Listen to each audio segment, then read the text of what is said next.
Bonjour à tous, j'espère que vous allez bien. On est au 9e jour de ce défi de méditation quotidienne pendant le confinement.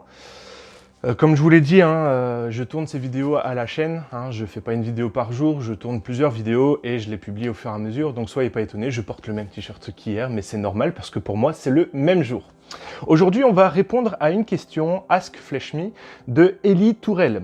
Élie Tourelle m'a posé cette question. Comment guérir des souffrances émotionnelles et spirituelles que l'on a vécues à cause d'une relation qu'on a eue dans le passé avec un conjoint, avec un partenaire, et notamment à cause des relations sexuelles. C'est une question extrêmement intéressante et quand on parle un petit peu du passé, c'est vrai que le passé a des répercussions sur le présent et il y a certaines choses qu'on a vécues dans le passé qui parfois ont un impact dans le présent. Et c'est important de guérir du passé, de ne pas essayer de le cacher, de le camoufler, de l'enfermer parce qu'un jour ou un autre, ça ressort. Donc c'est vraiment important de traiter les choses. Donc je vous encourage, si jamais vous avez vécu des choses difficiles dans le passé, d'aller voir des professionnels, aller voir des pasteurs, aller voir des personnes qui sont formées pour vous aider à guérir des choses du passé. Première chose, pour réussir à guérir des souffrances émotionnelles que l'on a vécues par le passé, c'est juste de répondre à cette question de pourquoi est-ce que les ruptures amoureuses sont douloureuses. Quand on regarde la parole de Dieu dans sa globalité, dans son ensemble, je crois profondément que la sexualité est profondément spirituelle. La sexualité, c'est pas juste charnel, c'est pas juste deux corps qui s'entremêlent et qui font un acte d'amour, c'est vraiment quelque chose de spirituel. D'ailleurs, il y a plusieurs passages dans les Écritures. Quand l'apôtre Paul, par exemple, parle de la sexualité, il va faire référence à « vous êtes le temple du Saint-Esprit ». Donc ça veut dire que dans la sexualité, il y a quelque chose de spirituel. Et donc forcément, quand deux âmes s'unissent, quand deux corps s'unissent, eh bien il y a un lien spirituel qui se crée.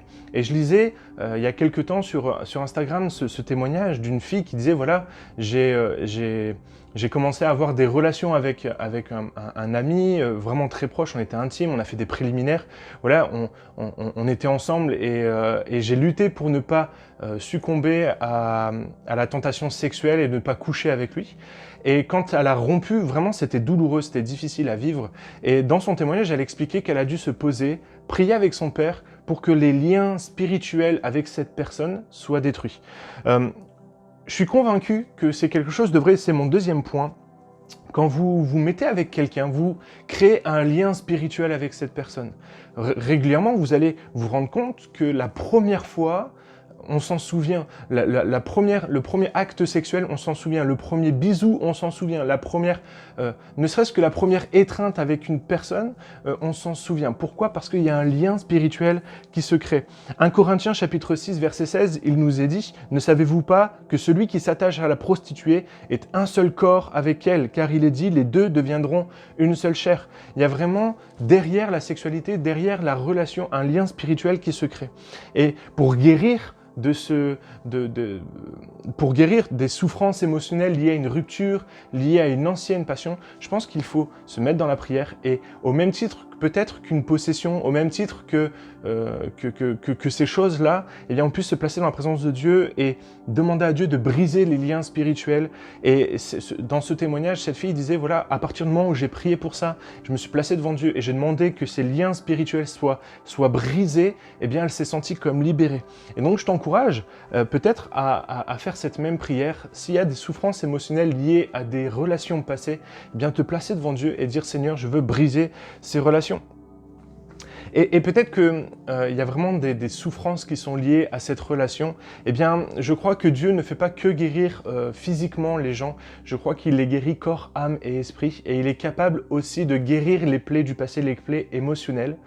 Donc je t'encourage à demander à Dieu la guérison, à prendre autorité sur ces souffrances en disant voilà, vous n'avez plus d'emprise sur moi, vous n'avez plus de pouvoir sur moi, je vous chasse au nom de Jésus parce que nous avons cette autorité en tant que chrétiens de chasser la maladie, de chasser les démons. Donc je t'encourage vraiment à prier. Maintenant, je termine avec ce petit laïus.